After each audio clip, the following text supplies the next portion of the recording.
The following is a production of Neural Network Media and is completely AI generated. It is intended for entertainment and educational purposes only.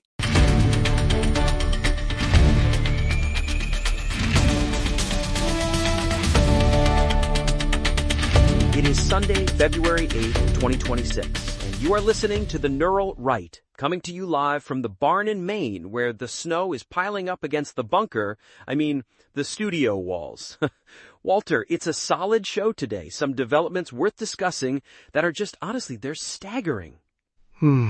It's a heavy day, Will. It really is. Roughly speaking, we're seeing the fallout of the collapse of the social contract. And it's no joke, man. It's yesterday we were talking about the Pentagon finally purging the Ivy League and the biological reality in boxing. And today it feels like the return of the real is the theme. We're looking at a major legal victory for the border, Nicki Minaj becoming the voice of reason on election integrity, and even the Super Bowl being reshaped by AI. What is going on here? Right. Really, the ruling class is in a panic because they can't control the frame anymore. Let's start with the Fifth U.S. Circuit Court of Appeals. They just handed the Trump administration a landmark victory, upholding a policy that basically ends the catch-and-release madness for good. It's a restoration of the boundary. Exactly. The court, in a 2-1 decision, upheld the policy of indefinite detention for illegal immigrants without bond hearings. Literally. Judge Edith Jones, who is a legend, she said the administration's interpretation of the law is perfectly within the scope of executive power. Right. For decades, the ruling class told us we had to let people disappear into the interior. But the Fifth Circuit just said, no, if you are an applicant for admission, the state has the right to hold you until you are actually admitted. Think about it. Well, that's the thing. Why did it take so long to get back to this common sense standard? They hate you. The people who opened the gates, they wanted the chaos. And now the Fifth Circuit is slamming the door shut in Texas, Louisiana, and Mississippi. You see, roughly speaking, this is the return of the father archetype. No, it is. A nation without a border isn't a nation. It's just a playground for the chaos dragon. And it's bloody complicated because the dissenters, like Judge Dana Douglas, they're already crying about due process for 2 million non-citizens. Right? But what about the due process of the citizen? What about the sovereignty of the individual who actually belongs to the polity?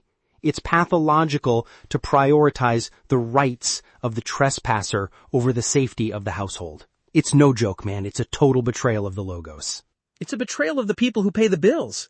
And Tom Homan is out there in Minnesota right now leading Operation Metro Surge, and he's not asking for permission. He's doing the job the ruling class refused to do for 30 years. Uh-huh. He's holding press conferences and telling the sanctuary city mayors to either help or get out of the way. It's beautiful to watch. But, Walter, I want you to take the lead on this next one because it's happening in the schools. Well, it's the long march reaching a fever pitch, roughly speaking. Right. We're seeing these student-led walkouts in Providence and Indianapolis. Students protesting ICE raids. But when you look under the hood, it's not student-led at all. It's the Providence Student Union, which is an adult-run nonprofit where the staff make 6-figure salaries. Really? They are using children as activist shields, Will. They're taking kids at Shortridge High School and telling them they should be too afraid to take tests because of federal law enforcement. It's the corruption of the youth. It's the devouring mother telling the child that the world is too scary to function in. Exactly. If you teach a child that the law is their enemy, you aren't helping them. You're destroying their ability to integrate into a functioning hierarchy. It's bloody demonic.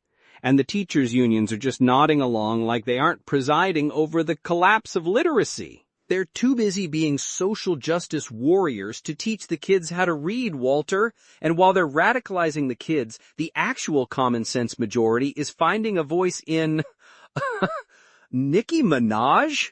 It's incredible. I'm fiddling with this fishing lure right now, and I'm just staring at my phone because Nicki Minaj goes on X, reaches 55 million views, and just asks, what sensible nation is having a debate on whether or not there should be voter ID? Right. Literally, she's asking the question the experts at CNN are terrified to answer. And CNN's Harry Enton, his own data guy, admitted this week that 83% of Americans want photo ID to vote. That includes 82% of Latino Americans and 76% of Black Americans. Because it's common sense. Why are they doing this? Why are the Dems fighting it?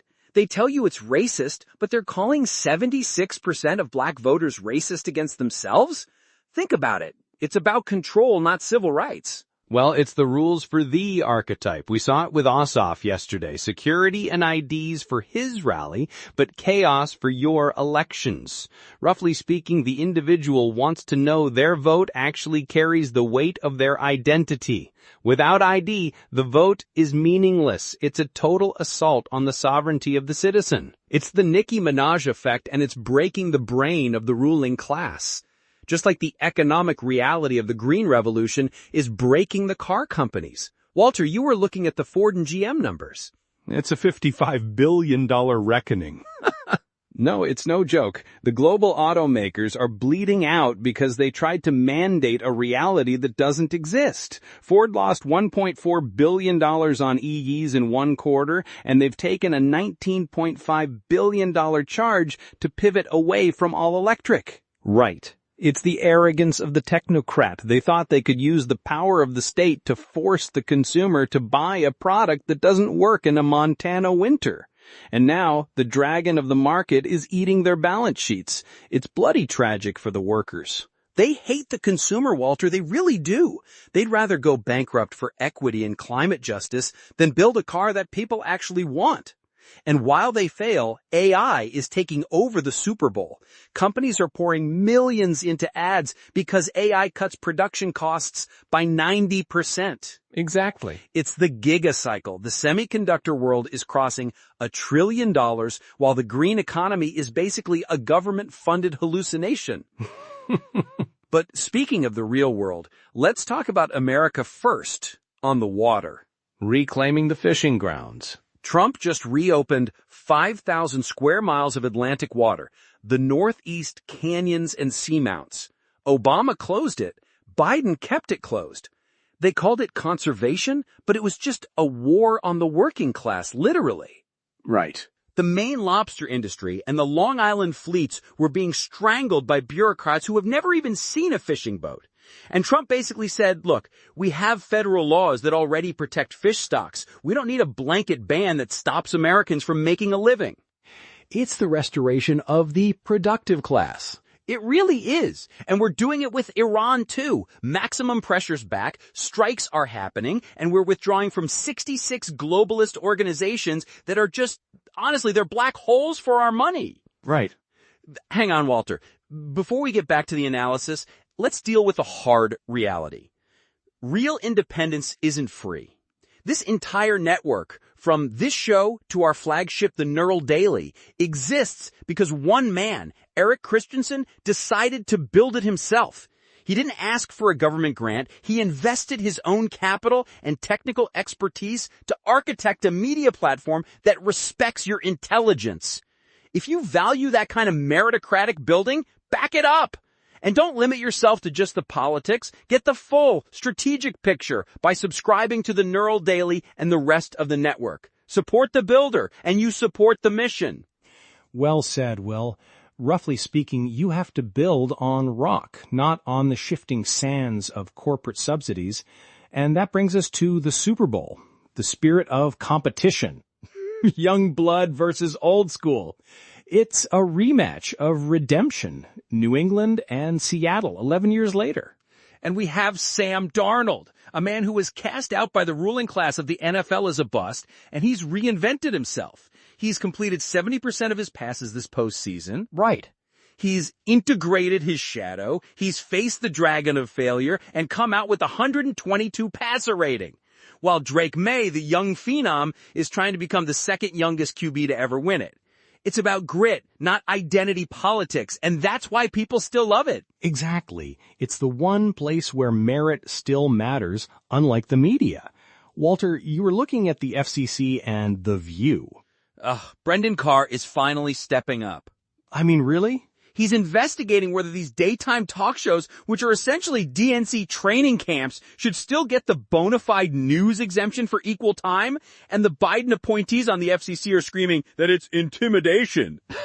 But you see, if you are a news show, you have to follow news standards. You can't deceptively edit interviews like 60 Minutes did with Kamala Harris and then claim you are a neutral arbiter of truth. It's a total betrayal of the social contract. It's bloody hypocritical.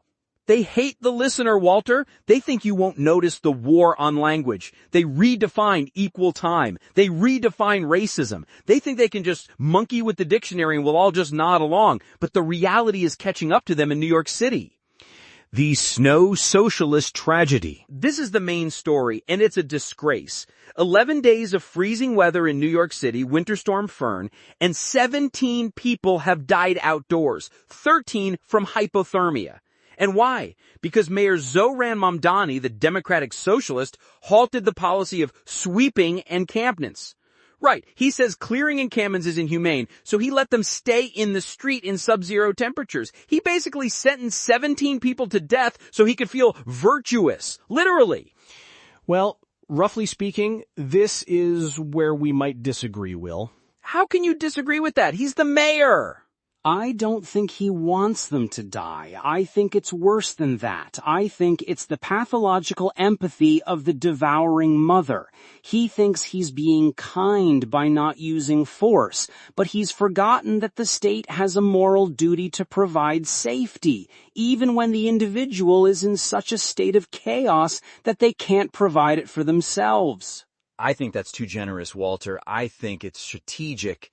They want the streets to be unmanageable because they want to break the old order. Mamdani is posting videos of himself shoveling snow in Brooklyn for the cameras while people are freezing to death on his watch. Elise Stefanik was right. It's the cold, hard truths of socialism. Right. If you can't keep the citizens alive, you have no right to the title of mayor. It's meat and potatoes governance, and he's failing it because he's too busy being a socialist TikTok star. It's disgusting. It's a failure of competence, and you see it in the wildfires in LA too. Families can't return to their homes because the bureaucracy won't let them rebuild. It takes a federal order to bypass the safety regulations that are keeping people homeless. It's a bloody tragedy of the highest order. Speaking of technical failures, NASA is at it again. Artemis 2, the mission to the moon, delayed, hydrogen leaks. Again. It's the final mile problem. We solved this in the 70s. Why can't we get it right in 2026? Right. Because we've traded the warrior ethos of the Apollo era for 1 billion layers of safety and equity reviews. Roughly speaking, you can't get to the moon if you're more worried about the environmental impact of the rocket than the actual mechanics of the fuel line. We've lost the ability to do big things because we've lost our focus on individual competence. Exactly. It all comes back to the same thing, doesn't it? Responsibility, reality, common sense. Whether it's a marriage, which people are finally admitting takes work, or a mission to the lunar surface, you have to face the cold truth of the world. It's no joke, man. We're out of time, but folks, look around. The ruling class is trying to manage the decline, but the return of the real is happening, whether they like it or not. Stay warm, stay sovereign, and don't let the snow socialists tell you that a blizzard is humane. Keep your room clean, America. Roughly speaking, the truth is coming. We'll be back tomorrow. This is the Neural Right. High frequency staccato cackle. What is going on here?